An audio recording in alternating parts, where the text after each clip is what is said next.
ఉంది. తంగేడు పువ్వులో కూడా యాంటీబయాటిక్ గుణం ఉంది, ఔషధ గుణాలు ఉన్నాయి. కాబట్టి అందరు మా సోదరి మనులు ఎంత కష్టమైనా పర్వాలేదు, ఎంత ఎదిగినా పర్వాలేదు, మన పూర్వీకులు ఇచ్చినటువంటి ఆచారాలు, సాంప్రదాయాలు, పండుగలు ఖచ్చితంగా జరుపుకుందాం.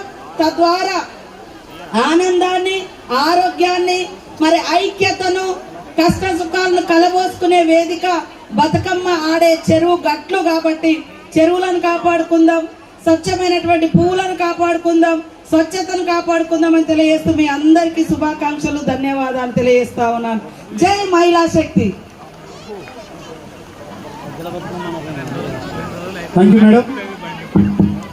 తెలంగాణ సాంస్కృతిక సారథి సంక్షేమ బతుకమ్మ పాటను సిడి ఆవిష్కరణ దయచేసి మంత్రివర్యులు చేతుల మీదుగా సిడి ఆవిష్కరించవలసిందిగా విజ్ఞప్తి చేస్తా ఉన్నా.